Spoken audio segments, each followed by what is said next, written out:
특히 제가 직분을 맡고 있으면은 이게 내가 뭘 해야 된다는 생각에 많이 힘들 때가 있잖아요. 그럴 때마다 내가 하려고 했던 때가 참 많았더라고요. 지난 말씀을 통해서 많이 깨닫게 되었는데 그 말씀을 듣고 나니까 너무 쉬워졌어요. 너무 행복해지고 참 신앙생활 정말 행복한 건데 제가 이렇게 살았구나 하는 후회도 되고 정말 오늘 헌신뿐만 아니라 뭐 회개도 제가 돌이킨다는 알았지만은 그 기도하는 것에 대해서 용서의 의미를 잘 몰랐거든요.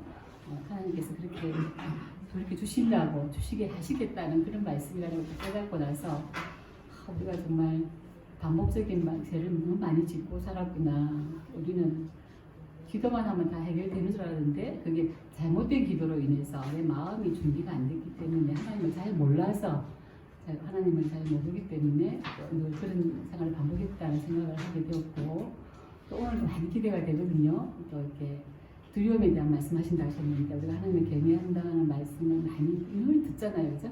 어렴풋이 깨닫고 있지만 또 오늘 또 말씀을 드리면 또 충격적인 또 말씀을 하실 것 같아요. 너무 감사한 시간들을 보냈고 오늘도 준비하신 말씀을 다 함께 들을 때 우리가 또 각자에게 주시는 또 성령의 음성을 들으시고 또 자신의 또 생활상을 돌아보시고 또 새롭게 또 결심하는 귀한 시간 되기를 바라면서 집사님 모시도록 하겠습니다.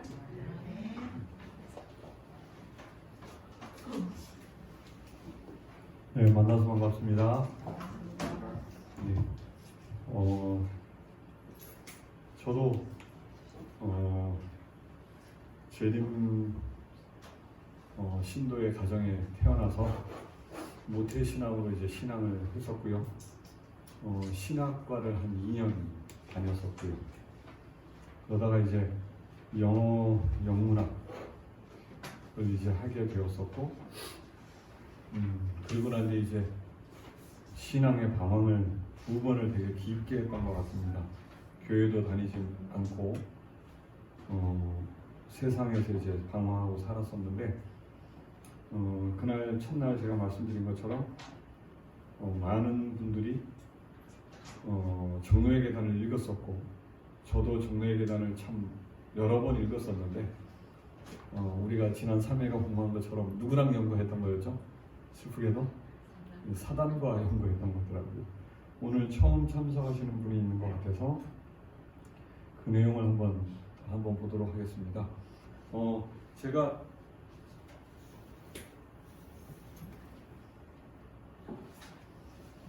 이 책이 하나님의 은혜로 많은 분들이 기증을 해주셔서 집에 한 500권 정도가 있는데 제가 여기 오면서 교회에 많겠지 하고 이제 한 10권 정도만 가져왔어요. 근데 제가 이게 어제 이걸 챙길 때 좀 더 가져갈까 말까 하다가 10권만 챙겨온 게 너무 후회가 됐습니다. 하나님의 은혜로 이게 떨어질만 하면 기증이 들어오고 떨어질만 하면 기증이 들어오는데 지난 주 중에 이 책이 250권이 또 기증이 들어왔어요. 집에 창고에다가 그득히 이렇게 쌓아놨는데 믿음이 없어서 10권만 가져온 게 참 후회가 됩니다. 근데 이 책 290쪽에 나오는 말입니다. 이 제일 위에 있는 문단이 성경을 읽는데 도움이 되기는커녕 뭐가 될 수 있대요? 해가 된답니다. 그 밑에 노란 걸 읽으면 성경을 연구할 때 하나님의 도움을 구하지 않으면 누가 생각지도 한다고요? 그래서 우리는 성경을 연구할 때 기도해야 한다. 성경을 펴기 전에 성령께서 우리의 생각을 지도해 주시도록 간구해야 한다. 혹시 이거 왜 성경 펴기 전에라고 했는지 혹시 아세요? 이거 알아맞히시는 분 복음 성경을 하나님께서 여러분에게 한 권 선물로 드릴 겁니다. 연세가 많으신 분들은 큰 글자 90,000원짜리입니다. 이게 너무 책이 무겁기 때문에 독서대까지 서비스로 가고요. 젊으신 분들은 조그마한 제 거보다는 크지만 좀 작은 복음 성경이 아마 여러분에게 선물로 주어질 텐데요. 다시 한번 질문해 보겠습니다. 왜 성경을 펴기 전에 성령께서 우리의 생각을 지도해 주시도록 간구해야 돼요? 이건 물론 아침에 해당되는 겁니다. 아침에.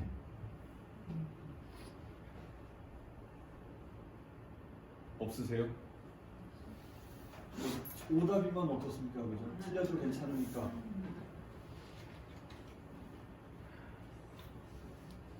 왜 성경을 펴기 전에라고 돼 있을까요? 우리 생각은 항상 제땐이 악하기 때문에 예, 뭐, 우리 생각대로 그렇게 못 살까 싶었어요. 그렇게 못 살까 싶어서 다 나름 답이 됩니다. 네, 이 진행자가 원하는 답이 나와요.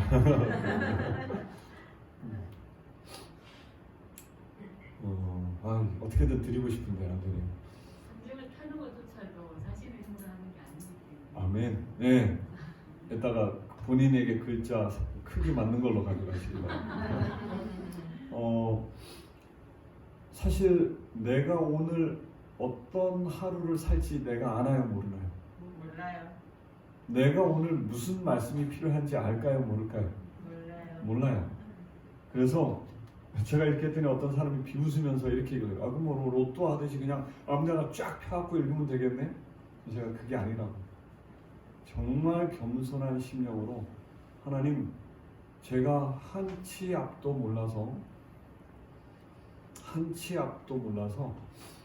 내가 오늘 어떤 인생을 살아야 할지 모르니 성령께서 오늘 제가 필요한 말씀으로 저를 인도하여 주옵소서 라고 겸손히 기도하고 기다리시다 보면 어떤 성경절이 떠오르기도 하고, 그렇게 간절히 기도하고 난 뒤에 이렇게 성경을 펴시면 정말로 내가 필요한 말씀을 보게 됩니다. 요건 주로 아침에 이렇게 하는 겁니다. 이렇게 했더니 호남에 계시는 한 훌륭하게 하나님의 일을 많이 하는 한 연세 많은 남자 집사님이 석 달을 도전했는데 안 되더래요. 그래서 하다가 에이 나는 안 되네, 임집사만 되고, 그리고 포기하셨대요. 그런데 한 서너 달 지난 다음에 공교롭게도 제가 광주에 있는 모교회 주말 공예를 갖고 그 교회에 그분이 오셨다가 들으시고 저에게 오늘 밤에 우리 집에 와서 자줄 수 있느냐, 그래서 가겠다. 이제 그분 댁에 가서 잤는데 그날 밤에 다시 한번 이 얘기를 들으시더니 그 다음날 아침에 일어나셔서 조용히 제가 알려드린 방법대로 물고 늘어진 겁니다. 구하고 찾고 두드린 겁니다. 그런데 처음으로 이 집사님의 귀에 성령의 음성이 들린 겁니다. 뭐라고 얘기하셨느냐? 고린도전서 13장을 읽어라. 여러분, 이분이 기뻤을까요? 화가 났을까요? 네? 이분이 되게 열정적이신 분이거든요. 이분이 한 달에 한 400만 원에서 300만 원을 하나님의 사업에 이렇게 쓰시는 분이에요. 저한테도 선교 자금을 여러 번 보내셨고, 요 책자 처음 찍을 때 그분이 주신 돈과 강원도에 계시는 아주 가난하게 사시는 한 여자 집사님이 내신 돈을 모아서 이 책을 처음 찍었어요. 그것을 기증하셨던 분인데, 이분이 다른 성경절을 읽으라라고 하면은 기분이 좋으셨을 텐데, 자기가 너무나 잘 알고 있는 고린도전서 13장을 읽으라는 소리를 듣고 이분이 화가 나신 겁니다. 그러거나 말거나 처음으로 성령의 음성이 들렸기 때문에 그걸로 이제 감사하면서 고린도전서 13장을 읽으시다가 엉엉 우신 겁니다. 이제 가족 아침 예배 시간이 돼가지고 7시쯤 아침 예배를 드리는데 새벽 3시부터 고린도전서 13장을 읽으면서 자기가 지난 한 20년간 매달 하나님의 사업에 몇백만 원을 썼지만 사랑 없이 나를 높이고자 한 것이다 라고 고백하면서 막 우시더라고요. 그러면서 임집사가 왜 성경을 펴기 전에 성령께서 우리의 생각을 지도해 주시도록 간구해야 한다고 하는지 내가 처음 경험해 봤는데 앞으로는 내가 이렇게 하겠다. 근데 여러분, 이게 매일 아침 되는 건 아닙니다. 저부터도 어떤 날은 성령께서 어떤 성경절을 읽게끔 가르쳐 주시고 어떤 날은 제가 읽는 순서대로 읽습니다. 저도 매일 되진 않습니다. 그러나 그래도 꽤 많은 경우 됩니다. 그날 내가 만나야 될 영혼이 있고 그 영혼에게 필요한 말씀이 있다면 꼭 그날 새벽에 제가 먼저 그 말씀에 은혜 받게 하십니다. 그리고 그 영혼을 만났을 때 내가 아침에 느꼈던 감동을 전하다 보면 얼마나 멋진 일이 일어나냐면 내가 아침에 받은 감동의 몇 배가 그 사람과 나눌 때 이루어집니다. 그 사람도 은혜 받지만 누구도 은혜 받을까요? 내가 아침에 깨달을 때 하나님의 품성을 요만큼 깨달았다면 그 사람과 나눌 때 한 이만큼 깨닫게 되면서 저도 눈물이 나고 그 사람도 눈물이 납니다.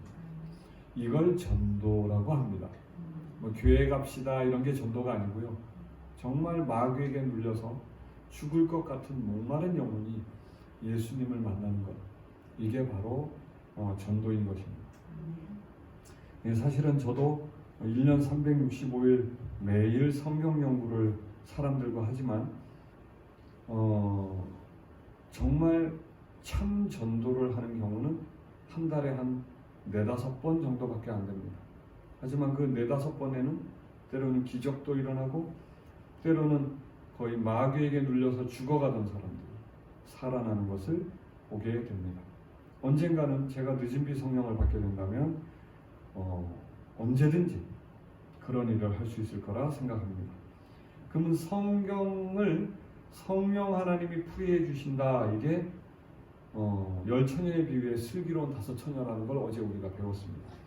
그게 왜 가능하냐면 성경절에 요한복음 16장에 약속이 되어 있기 때문에 그렇습니다. 요한복음 16장 14장이겠네요. 요한복음 14장 26절입니다.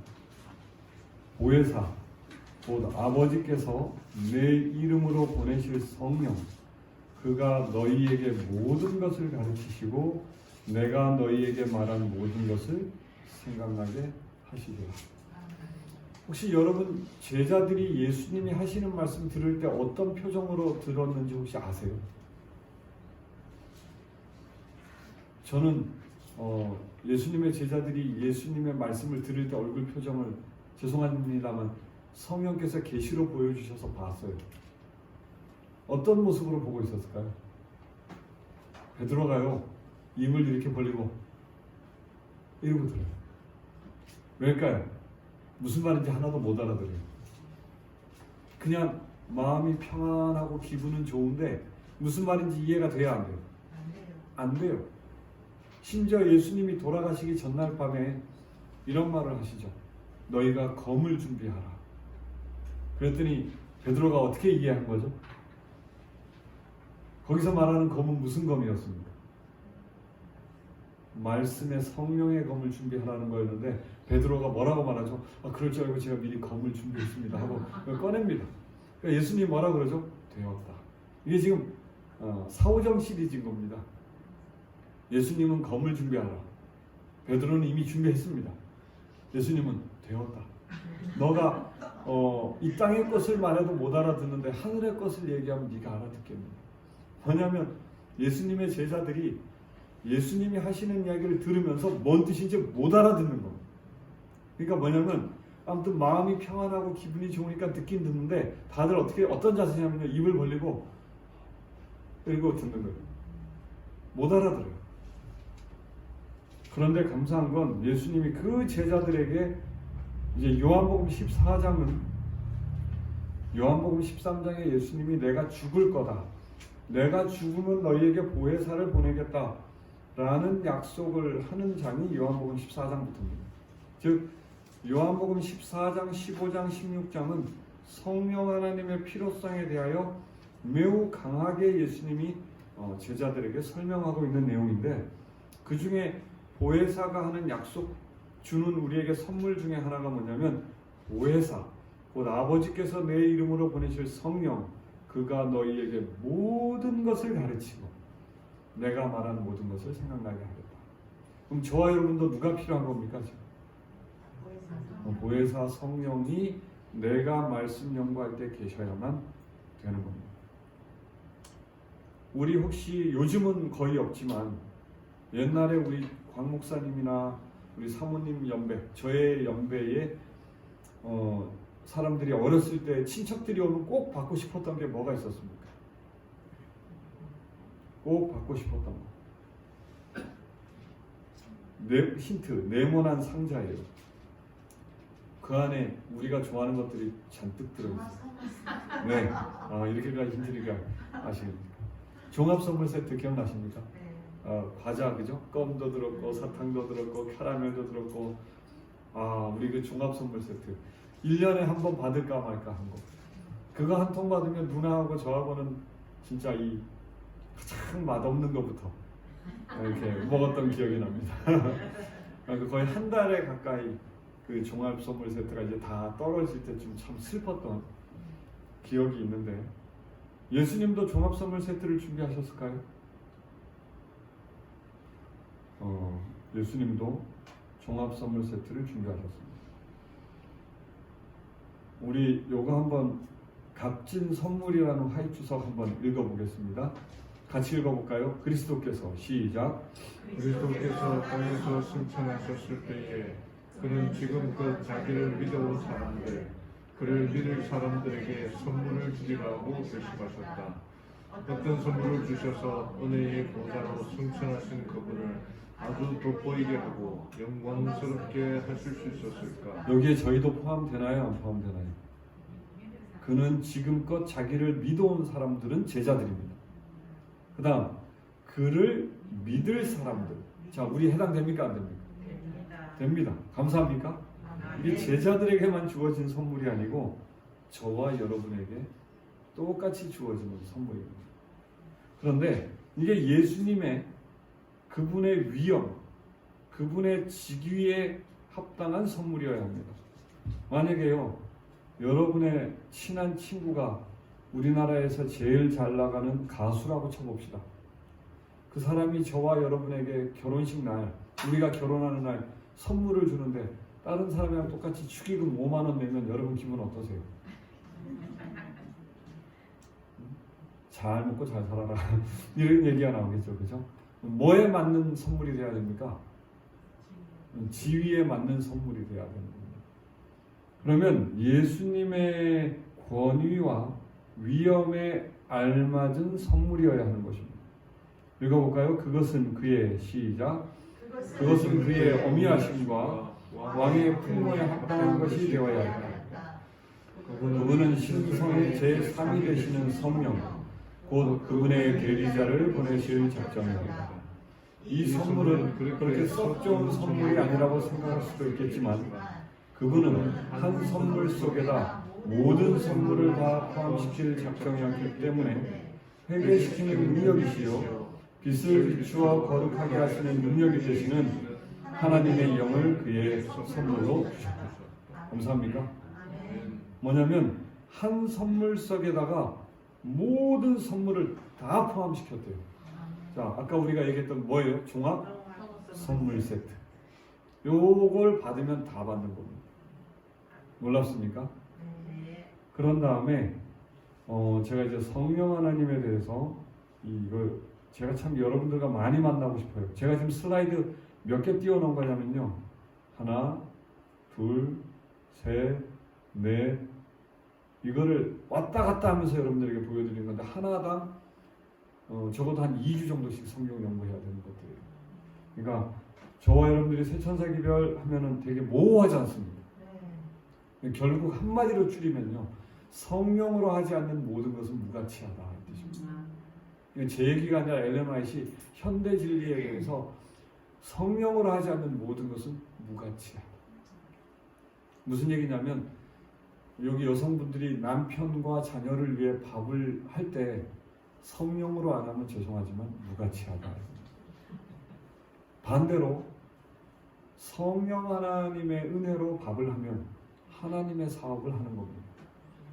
이게 여기 9장에 나오는 말입니다. 사명과 삶. 예수께서 아버지의 목수일을 도와줬던 그 손과 병자를 고친 손은 둘 다 하나님의 일을 하는 손이었다. 감사합니까? 내가 지금 뭘 하고 있느냐가 중요한 게 아니고 내가 하고 있는 건가 성령 하나님이 하고 있는 건가 중요합니다.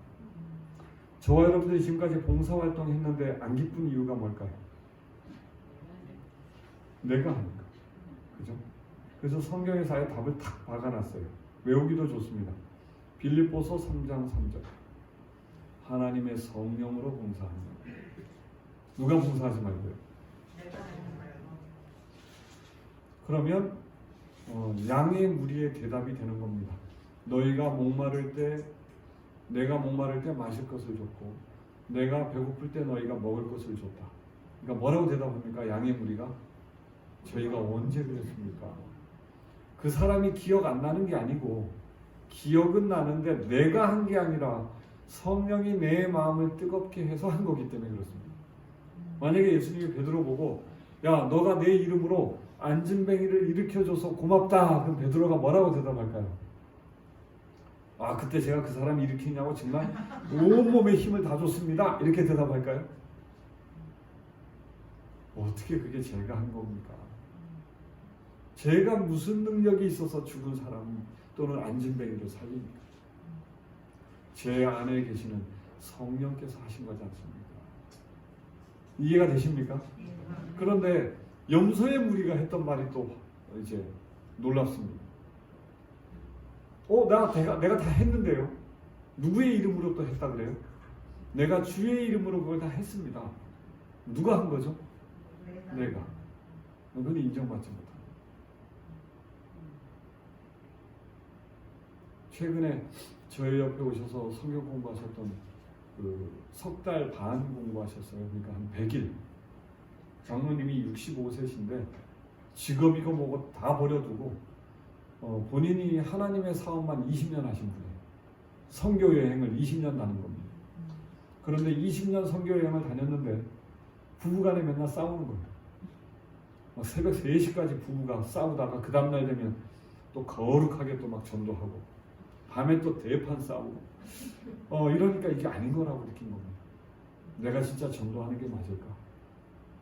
그래서 이분이 재림교회의 거듭남을 가르친다는 유명한 분들을 찾아다녔대요.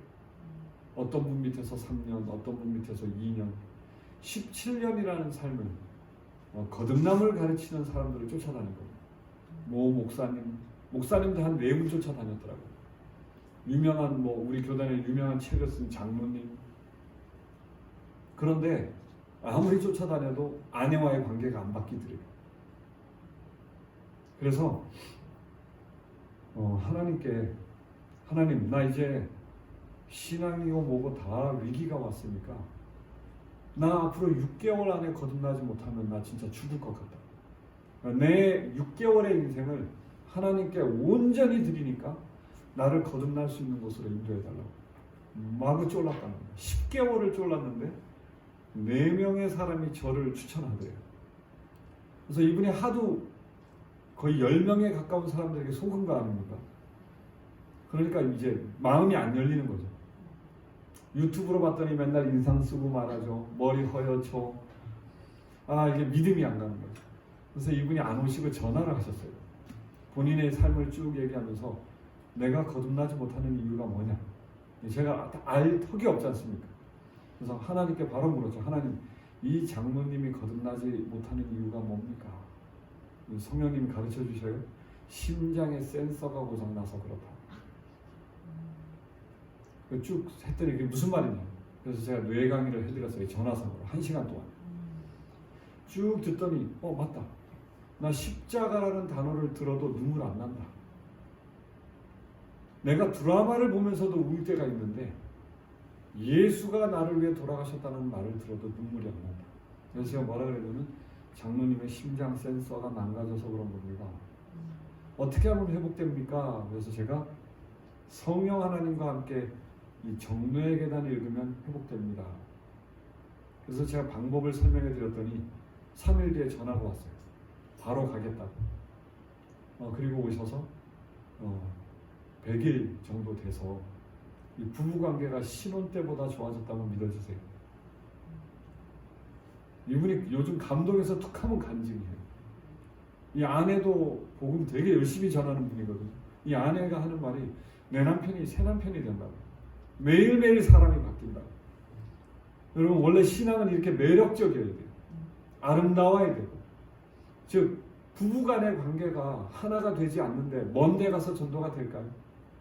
우리 초기문집의 22장 복음의 질서라는 챕터에 보면 또 잃은 양의 비유, 잃은 은전의 비유, 탕자의 비유, 이 세 개가 얘기하는 연속체가 엘렌 화이트가 뭐라고 썼냐면 한 사람이 회개하면 가족이 회개하게 되고 그때부터 다른 사람에게 전도할 수 있다 이렇게 돼 있어요. 나의 배우자를 내가 감동시키지 못하면서 남을 감동시킬 수 있을까요? 남편이 이게 계속 외도를 하는 젊은 여자들과 자꾸 외도를 하는 한 남편을 둔 여인이 저보고 이렇게 얘기해요. 내가 다른 남자랑 결혼했으면 그 남자가 나를 업고 다녔을 거야. 내가 얼마나 지극정성으로 남편을 받들었는데 이 남자가 이럴 수가 있냐고 화를 내는 거예요. 그러면서 뭐라고 하냐면 제 남편과 성경 연구 좀 해주세요.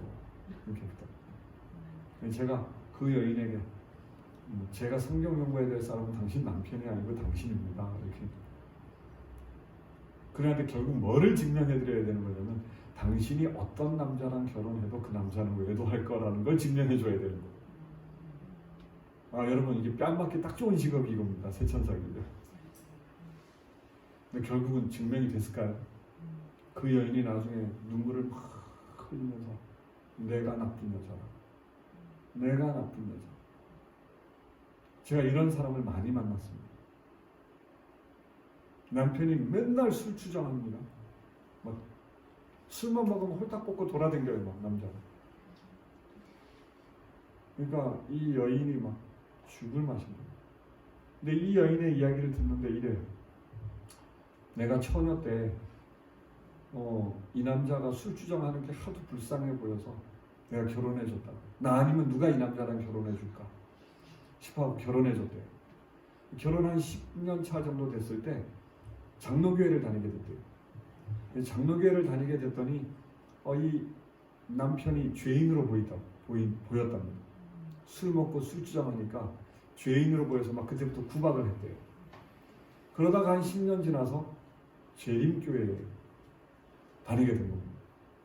제7의 예수 재림교회 다니고 난 뒤부터는 이 남편과 못 살겠더랍니다. 그래갖고 요즘은 모텔에서 잔답니다. 그러면서 저보고 남편과 성경 연구를 해달래요. 제가 또 뭐라 그랬을까요? 성경 연구가 필요한 사람은 당신입니다. 그리고 제가 뭐라 그랬냐면 당장 오늘부터 재림교회 다니는 거 때려치십시오. 여인이 갑자기 저를 쳐다보더니 막 이상한 의심의 눈초리로 봅니다. 제가 뭐라고 얘기했냐면 거꾸로 돼야 되는 거 아닙니까? 당신이 교회 안 다닐 때가 훨씬 낫지 않습니까? 네, 똑같은 남편인데 교회 안 다닐 때는 남편이 뭐해 보였고 불쌍해 보였고 장로교인 됐더니 남편이 죄인으로 보였고 안식일교회 다닐 때는 이거 상종 못할 남자로 보여서 따로 사는 상황이 된 겁니다. 여러분 이게 제대로 간 겁니까? 잘못 간 겁니까? 그래서 제가 이렇게 얘기했어요. 제7일 안식일 예수 재림교회는 하나님의 남은 교회고 진리를 가진 교회지만 지금까지 당신은 엉뚱하게 배웠다. 전혀 잘못된 신앙을 배웠다. 그랬더니 그 여인이 가만히 듣더니 생각해보니까 집사님 말이 맞네요. 내가 하나님의 사랑을 느낀다면 지금은 더 좋아졌어야 되는데 상황이 악화됐네요. 네, 내가 지금 재림교회 때려치우라는 건 진짜 재림교회를 그만다리라는 뜻이 아니고 원래 제7일 안식일 예수 재림교회에 준 기별로 돌아가라. 그로부터 이제 그 여인과 성경 연구를 했습니다. 성경 연구를 3일간 한 다음에 이 여인에게 이렇게 얘기했어요. 남편 하루 주량이 얼마냐? 소주 2병이랍니다. 그럼 이제부터 내가 하는 말이 말 같지 않게 들려도 따라 하겠느냐? 하겠대요. 오늘 당장 집에 갈 때 마트에 가서 소주 1병 사서 남편이 좋아하는 안주거리 사서 집에서 소주 반병을 다른 병에 따라 놓고 소주 반병만 놓고 상을 차려줘. 그랬더니 이 여인이 그 죄 짓는 거 아니냐고. 다른 사람이 술 먹는 걸 어떻게 도와줄 수가 있냐면서.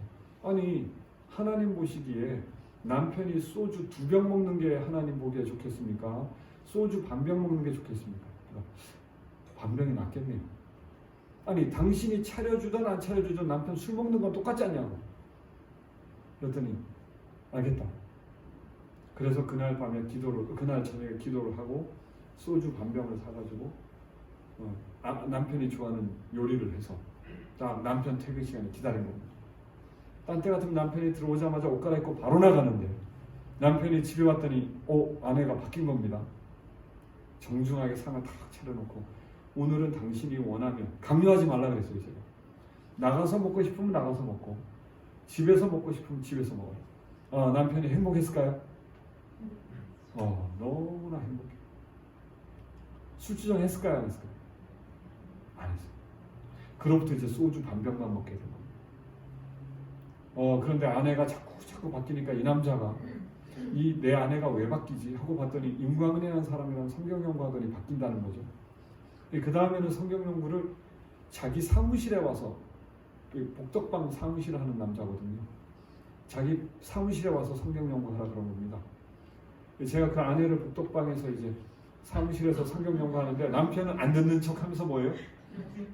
다 듣다가 갑자기 둘째 날 제 옆에 오더니 제가 술 중독자인데요 하고 마음을 여는 겁니다.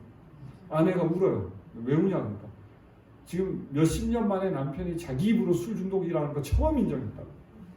놀랍습니까? 안 놀랍습니까? 거기서 안 끝났습니다.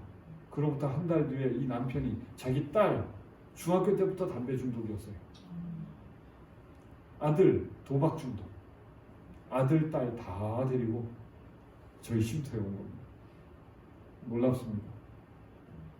자, 여러분, 여러분들이 하나님 믿는 이유가 뭡니까? 하늘나라 가려고요. 하늘나라 가면 뭐합니까? 여러분, 닭고기 좋아하는 상태로 하늘나라 가면 하늘나라가 천국이겠습니까? 지옥이겠습니까? 다른 사람들은 다 닭 보면은 쓰다듬고 이쁘다 그리고 닭이랑 대화 나누는데 나는 닭만 보면 뭐예요? 이렇게 혀가 이게 천국이겠습니까? 지옥이겠습니까? 우리 곽 목사님은 어떨지 모르겠지만 저는 지금도 제가 몇 달 전에 이렇게 차 운전하다 교통사고 날 뻔했거든요. 이유가 뭔지 아세요? 죄송하지만 부끄럽게도 길거리에 지나가는 아름다운 여인 쳐다보다가 교통사고 날 뻔했어요.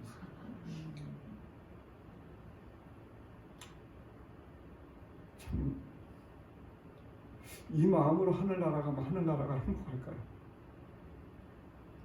하늘나라 가면 모든 여인이 다 아름다울 텐데 저 어떡하죠?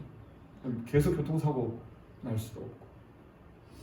제가 왜 이런 말씀을 드리냐면 우리의 마음이 변화되지 않으면 하늘나라 간들 그곳이 아름다운 곳이 아니라는 겁니다. 맞죠? 성경에 예수님이 이런 말씀하셨습니다. 너희가 영생을 얻는 줄 알고 성경을 상고하거니와. 영생하고 싶어서 성경을 읽으면 일단 목적이 잘못됐다 이 뜻입니다. 이 성경은 나에 대해서 증거하는 것입니다. 예수님이 알고 싶어서 성경을 읽으면 행복해져요. 근데 구원받고 싶어서 성경을 읽으면 이때부터 괴롭습니다. 성경에 있는 목적이 잘못된 겁니다. 오늘 저와 여러분들이 왜 하나님의 성령 하나님이 필요하냐면 성령 하나님이 없이는 예수님과 하나님을 알 수가 없기 때문에 그렇습니다. 성령 하나님이 우리 마음에 임하시면 그때부터는 신앙이 즐거워져요. 근데 성령을 구하고 찾고 두드리랍니다. 이게 누가복음 11장에 나옵니다. 구하라, 두드리라, 찾으라. 누구를? 성령을 그렇게 하라고 나와 있는데 우리는 성령 하나님을 구하라는 건 안 읽고는 뭐만 구해요? 우리 아들 좋은 직장 갖게 해주세요. 우리 딸 이번에 좋은 대학 합격하게 해주세요. 여러분, 이게 지금 예수님이 한 번도 이런 거 구하라고 한 적이 없습니다.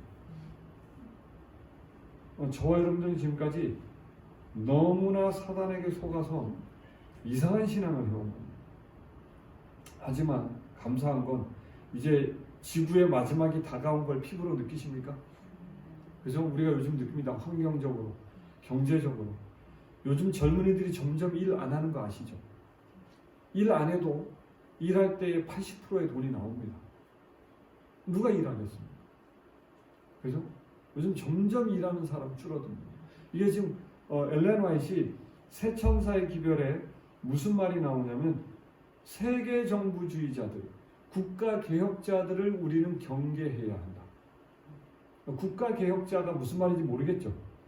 세계 정부주의자도 무슨 말인지 모르겠죠. 노동자들의 복지 주장하는 사람들이 세계 정부주의자고 국가 개혁자라고 했어요. 여러분과 제가 예언의 신 얼마나 안 읽었는지 감이 잡힙니까? 근데 결국 전 세계의 모든 정치계가 결국 누가 점령한 겁니까? 노동자의 복지를 주장하는 사람들. 근데 이게 얼마나 무서운 사상이냐? 성경은 일하지 않는 자는 먹지도 마라. 이게 성경의 골자입니다. 근데 오늘날 이 민주주의와 사회주의가 반쯤 섞이자 어떤 일이 벌어졌냐면 일하지 않는 자도 돈을 주는 겁니다. 이것처럼 위험한 게 없죠. 근데 요즘 청소년들은 일 안 하는데 돈은 받고, 요즘 넷플릭스라고 들어보셨나요? 이번에 우리나라에 디즈니 플러스가 출시됐는데, 여러분 넷플릭스라는 건 뭐냐면 한 달에 16,000원만 내면 네 가족이 스마트폰이나 TV로 드라마를 하루 종일 볼 수 있습니다. 여기서 말하는 드라마는 대한민국의 재미없는 드라마 말고 레벨이 아예 레드 레벨, 그러니까 완전 성인용 드라마만 24시간 쉬지 않고 볼 수 있습니다. 넷플릭스 사장이 뭐라고 얘기했는 줄 아십니까? 우리 넷플릭스의 유일한 적은 인간의 잠이다. 무슨 얘기냐? 잠만 안 자면 무조건 내 걸로 만들 수 있다는 뜻이에요. 요즘 청소년들, 요즘 목사님이 갖고 계신 요거 있죠, 요거. 요즘 여기 스마트폰 거치대. 요거보다 더 인기 있는 거치대가 어떤 건지 혹시 목사님 아세요? 지멋대로 구부러지는 거치대 본 적 있습니까? 막 이렇게 원으로도 꼬입니다. 그거 어디에서 쓰는 거치대인지 아세요? 잠자리에서. 여기 연세 드신 분들은 모르겠지만 아마 요즘 젊은 사람들은 이렇게 밤에 학생들은 학교 공부 다 하고 학원 공부 다 한 다음에 자기 전에 스마트폰 봐요. 막 깔깔거리고 히히거리고 막 봐요. 왜? 스트레스를 이걸로 다 푸니까. 근데 그만 보다가 체력이 완전히 고갈이 되면 기절하듯이 잠들어요. 근데 이거 스마트폰 떨어뜨리면 어디로 떨어질까요? 이거 한 번도 안 당해보셨죠? 저는 당해봐서 아는데 정말 아픕니다. 그래서 요즘 젊은이들이 다 그렇게 살아요. 직장인들도 하다못해 뭐 군청에 근무하는 공무원들도 저녁에 가면 다 넷플릭스 하나 유저해가지고 가족 모두가 자기 전에 다 각 방에서 뭐 보느냐 이걸 보는데 이렇게 하다 떨어지면 아프니까 이 거치대가 마구 꺾여서 침대 아무 데나 꽂아놓고 꺾어가지고 내 눈에 딱 좋은 높이로 해놓고 그거 보다가 기절해서 잠드는 겁니다. 이렇게 하면 심장 센서가 다 망가집니다. 감정이 없는 사람. 요즘 넷플릭스 1위 하는 드라마들이 거의 다 대한민국 드라마들이거든요. 혹시 죄송하지만 여기 오징어 게임이라는 거 들어보시나요? 여러분 이게 완전 성인이 봐야 되는 거 아닙니까? 성인들도 보지 말아야 될 건데 요즘 초등학생이 그걸 다 봅니다. 근데 오징어 게임이 얼마나 잔인하고 얼마나 끔찍합니까? 그거 뒤에 나오는 것들이 다 지금 다 대한민국 드라마들인데 전 세계를 1위 합니다. 생명의 존엄성이 있을까요? 없을까요? 없습니다. 이런 것들이 지금 심장과 뇌를 파괴시키면서 마지막에 사단의 부하로 만들고 있습니다. 여기에 코로나가 한몫했습니까? 코로나 되면서 밖에 못 돌아다니니까 집안에서 뭐만 보는 겁니까? 학생들은 학교 교육 프로그램을 띄워놓고 그냥 띄워만 놓는 겁니다. 그리고 옆으로는 뭐 보고 있을까요? 넷플릭스 보고 있어요.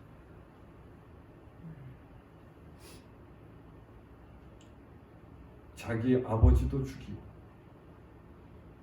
친누나도 칼로 17번 찌르고 이게 지금 우리나라에 일어나고 있는 일입니다. 게임과 스마트폰에 중독이 되면 사람들이 그렇게 되어져 가는 겁니다. 오늘날 재림 성도들은 그러면 안전하냐? 차라리 술, 담배에 중독이 되면 뇌가 안 쪼그라듭니다. 그러나 컴퓨터와 스마트폰에 중독이 되면 뇌가 쪼그라듭니다. 이사야 1장 5절에 너희 온 머리는 병들었고 온 마음은 피곤하였습니다. 이게 오늘날 우리의 상태입니다.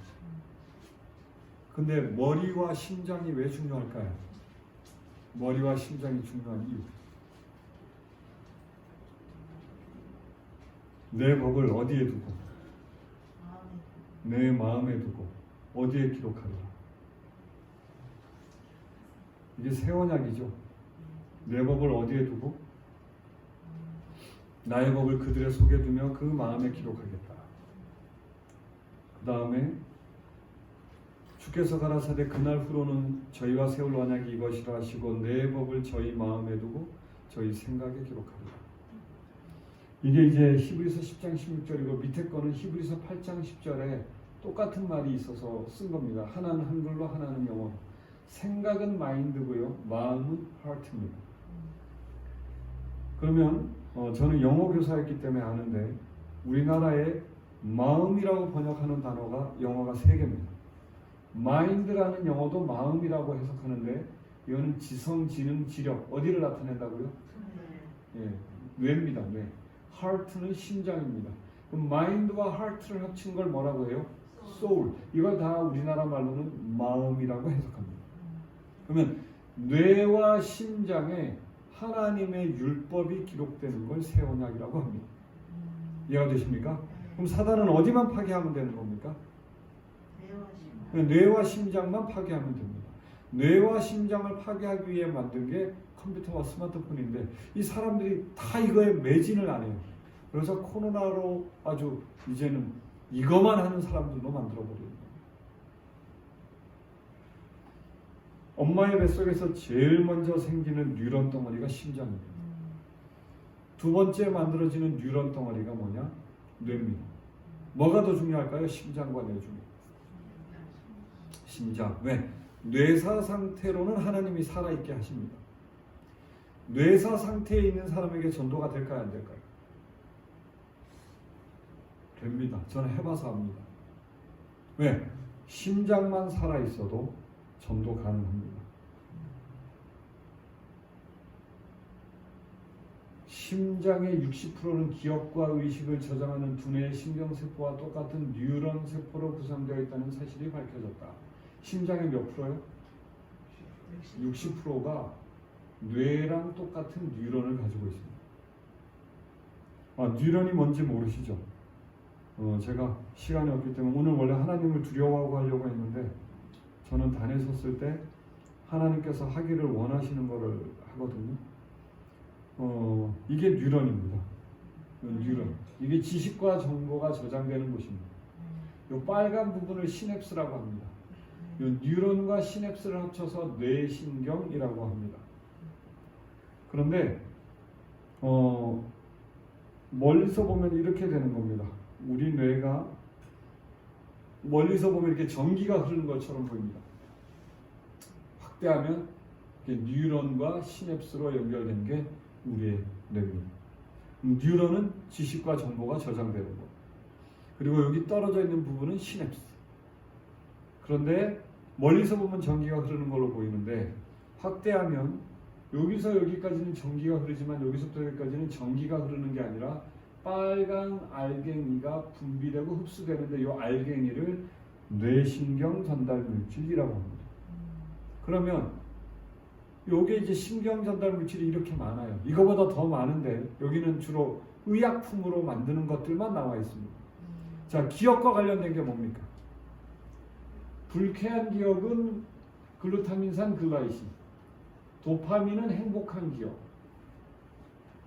제가 질문입니다. 여러분의 자녀는 얘들아 기도하자, 도파민 분비됩니까? 글루타민산 분비됩니까? 얘들아 우리 예배드리자. 지금 제가 무슨 얘기 하는 거냐면요, 죄송하지만 저와 여러분들은 하늘나라 가면 이곳이 지옥입니다. 네, 기도가 안 즐겁고 예배가 안 즐거워요. 드라마는 너무나 재밌어서 10시간도 볼 수 있는데 성경은 30분만 읽어도 시간이 왜 이렇게 안 가지? 아니면 성경 조금만 읽어도 잠이 오거나 이런 현상이 벌어진 건 죄송하지만 저희가 성령 하나님과 함께 성경을 읽은 적이 없다는 뜻이에요. 제가 지금 여러분을 정죄하고자 하는 게 아니라 우리가 너무 불쌍하게 살았다는 걸 인정합시다. 우리가 너무 불쌍하게 살았으니까 이제부터라도 살만 나는 신앙 좀 해보자는 겁니다. 그러기 위해서는 누가 필요하다? 네. 그래서 뭐라고 이걸 해야 되냐면 주님 나 솔직히 안 믿겨집니다. 이게 어떻게 꿀송이보다 답니까? 여러분 솔직히 꿀송이보다 다세요? 그럴 때가 가끔 있죠. 언제? 내가 괴로울 때. 그래서 이 팔복 중에 첫 번째 복이 뭐예요? 심령이 성령 하나님이 임하면 제일 먼저 해주는 일이 뭐냐? 심령이 가난하게 해줘. 그러니까 사람들이 성령을 안 구하는 거예요. 내가 원하는 대로 안 가. 성령 하나님이 오시면 정반대로 가게 돼 있거든. 구하기 싫은 거죠. 그런데 성령 하나님과 함께 이 책을 읽으면 되게 행복합니다. 그때부터는 달아요. 그래서 어떤 일이 벌어지냐면 제가 솔직히 한번 질문해 볼게요. 드라마 보기 전에 성경 보면 잘 안 들어와요. 혹시 드라마 보자마자 성경 보신 적 있으세요? 없죠. 왠지 아세요? 여러분이 하나님을 무서워하기 때문에 그래요. 제가 하나 물어볼게요. 애기들이 똥 싸면, 기저귀에 똥 싸면 제일 먼저 누구한테 뛰어갑니까? 엄마한테 뛰어가죠. 맞나요? 근데 저와 여러분들은 죄 지었으면 기저귀에 똥 싼 거거든요. 근데 아담과 하와랑 똑같이 하는 겁니다. 뭐 하죠? 숨어요. 이게 죄인의 뜻이에요. 믿지 아니하며 나는 회전하는 그림자도 없고 너희 죄가 주홍 같을지라도 진홍 같을지라도 나는 너희를 뭐한다? 사랑한다. 안 믿겨지는 거예요. 근데 너희는 어린아이처럼 되라 할 때 어린아이가 영어로 뭔지 아십니까? 이렇게 나와 있습니다. 7세 미만의 아이라고 나옵니다. 7세 미만의 아이는 삶을 전적으로 누구에게만 의지합니까? 부모에게만 의지합니다. 7세 미만의 아이처럼 되라. 그럼 하늘 날아간다 이겁니다. 오줌 기저귀, 똥 기저귀를 가지고 누구에게 가라? 부모에게 가라. 여러분 애들이 한 2살 정도 돼서 이렇게 막 뛰어다니면서도 기저귀 하고 있는 애들 있죠. 그죠? 기저귀 하고 있는 아들이 똥 딱 쌌어요. 싸자마자 자랑스럽게 와서 뭐합니까? 엄마 앞에 와서 딱 넣어서 다리 쭉 벌리고 눕습니다. 뭐 해달라고요? 기저귀 갈아달라고. 요게 바로 회개예요. 그리고 헌신하는 거죠. 이러면 사랑이 쌓여요. 이러면 사랑이 쌓여요. 그러면 믿음이 생겨요. 왜? 사랑으로 역사하는 믿음. 믿음은 언제 생긴다? 사랑을 느낀 자에게만 생겨요. 근데 저와 여러분들이 지금까지 어떤 신앙을 한 거냐면 똥을 쌌거든요. 기저귀에. 그 다음에 어떻게 한 걸까요? 우리 스스로 가린 겁니다. 자, 우리 한번 상상해 봅시다. 2살짜리 애가 스스로 기저귀를 가려요. 어떻게 되겠습니까? 똥개락이 되는 겁니다. 맞아요, 맞아요. 손에 다 똥 묻고 기저귀 다 똥이고 다리고 엉덩이고 배고 다 똥덩어리인데 옆 사람 보고 뭐라 그러냐면 야 우리 하나님 믿으려면 깨끗하게 우리가 기저귀 가리고 가야 돼. 옆 사람이 가만히 보니까 이거 하고 싶어요, 안 하고 싶어요? 너나 해라. 나는 그냥 이렇게 살 테니까 너 그냥 니나 해. 이렇게 되는 겁니다. 지금 우리가 우리 기저귀 가릴 수 있나요, 없나요? 우리가 우리 힘으로 죄를 이길 수 있다면 예수님이 이 땅에 오실 필요 있었나요, 없었나요? 없었어요. 우리는 신앙을 기초부터 잘못 배운 겁니다. 왜?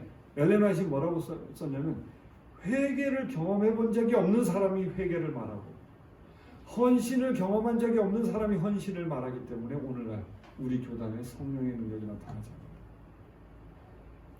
저와 여러분들이 지난 3일간 헌신, 회개, 용서, 의미 이 3개 배웠는데도 기분이 좋아요, 안 좋아요? 간단한 거죠, 그죠? 회개 한번 해봅시다. 자, 라면을 먹는 사람이 회개, 뭐가 회개입니까? 대답해 봐주세요.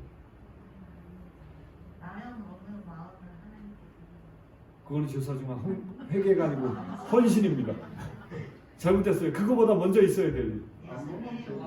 예수님 맞아요. 라면을 내가 끊을 수 없다는 걸 깨닫고 저 예수님 하고 부르는 게 회개라고요. 어려워요, 쉬워요? 쉬워요. 남편이 꼴도 보기 싫게 밉죠. 그럼 어떻게 하면 돼요? 남편이 꼴도 보기 싫게 미운데, 그러니까 자기 유도하면 다 나오게 돼 있어요. 그래서 아주 양심적인 분이 한 분 있고 나머지는 다 가식적이에요, 아주. 예. 근데 남편이 꼴도 보기 싫게 미운데 잘해줘야지 하고 미안할 때도 있단 말입니다. 내가 내일부터는 남편한테 부드럽게 해야지. 결심해요. 돼요, 안 돼요? 내 힘으로 안 된다고 느낀 사람이 예수님 하고 부르는 게 회개예요. 돌이킨다. 내 힘으로 하려고 안 된다는 거 알고 돌이키는 게 회개. 그럼 고백이 뭐예요? 그 다음 4장 고백. 헌신. 아니 4장이 고백이죠. 하나님, 내가 남편한테 잘해주고 싶은데 아무리 노력해도 안 돼요. 이게 고백이에요. 회개 다음에 고백. 부르는 게 먼저. 그 다음에 고백. 그 다음에 뭐라고 해야 돼요? 남편에게 화내는 마음 뭐합니다? 드립니다. 이게 뭐예요? 헌신. 그러니 예수님이 뭐 해주세요? 용서해 주세요. 깨끗하고 순결하게 해주세요. 용서해 주세요. 될 때까지 되게 해주세요. 이렇게 기도하는 겁니다. 자, 그럼 이제 바톤이 누구에게 넘어간 겁니까? 예수님께 이제부터 남편이 사랑이 안 되면 내 책임이 하나님 책임. 하나님 책임. 이게 바로 믿음으로 말미암는 거예요. 아멘. 꼬맹이가 무거운 물건 들고 가다가 무거워. 근데 아빠가 저기서 옵니다. 아빠 보고 뭐라 그래요? 아빠, 나 저거 좀 저기까지 들어줘. 이제 저기 집에 안 가 있으면 누구 책임입니까? 아빠 책임. 근데 집에까지 아빠가 그걸 딱 들고 옵니다. 아빠가 들고 와갖고 꼭 아빠들이 하는 거짓말이 있어요. 뭐라고 얘기하죠? 이거 얘가 들고 온 거예요. 맞아요, 안 맞아요, 솔직히. 우리 아버지들, 엄마들 다 그래요, 안 그래요? 애들이 뭐 이렇게 만들 때 애들이 잠깐 만들고 어른들이 완성시켜 놓고는 누가 했다 그래요? 우리 애가 했다. 그렇습니까?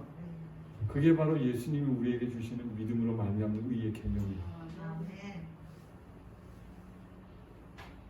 나는 나의 연약함을 자랑하리니 주 예수 그리스도의 십자가만 높이리. 저와 여러분들이 의로워지는 데 있어서 1%만 우리의 노력이 들어가도 우리는 누구 자랑할까요? 아니요. 잘 들어보세요. 제가 저기 예전에 강원도 동해 송정교회를 갔는데 장로님들이 하는 얘기를 듣는데 되게 황당했어요.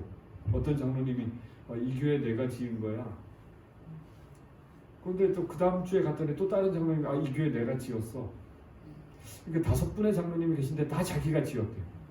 그래서 제가 그 교회 제일 오래 계셨던 분에게 가서 물어봤어요. 이 교회 누가 지었냐?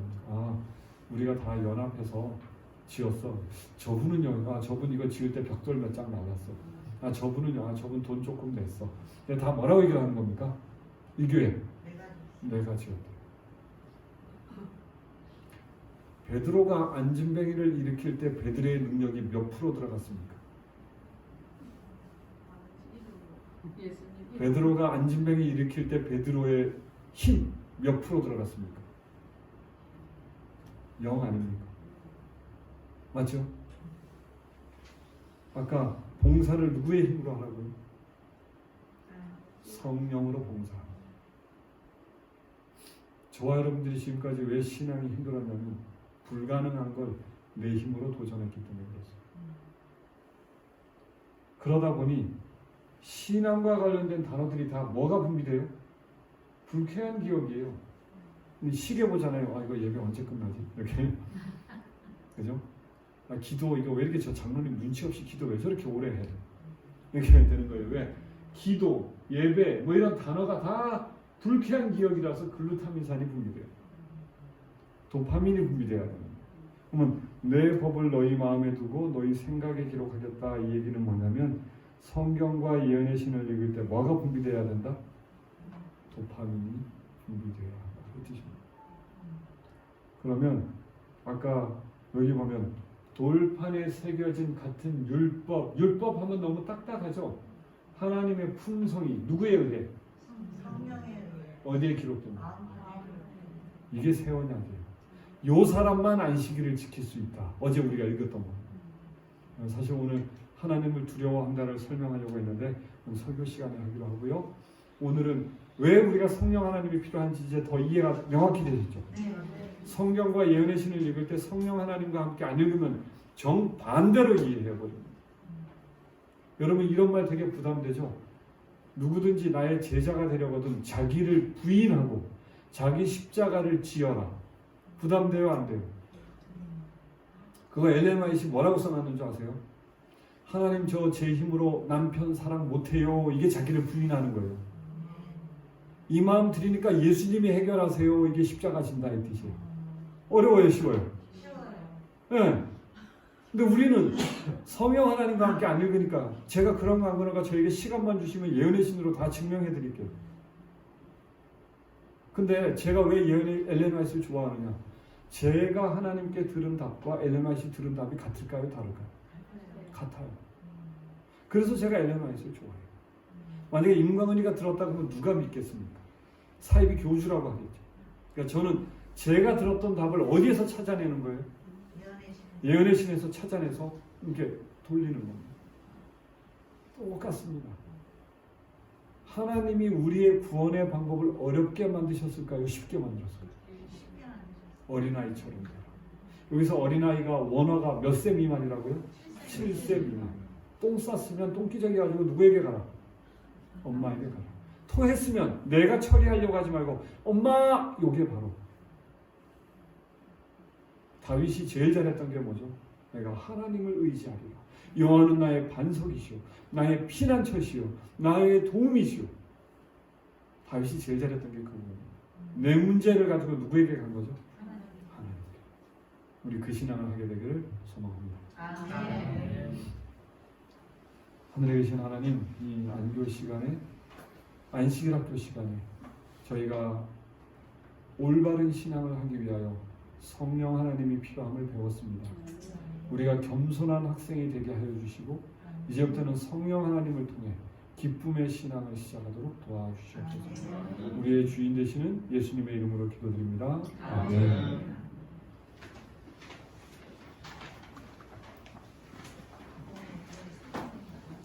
조금 쉬었다가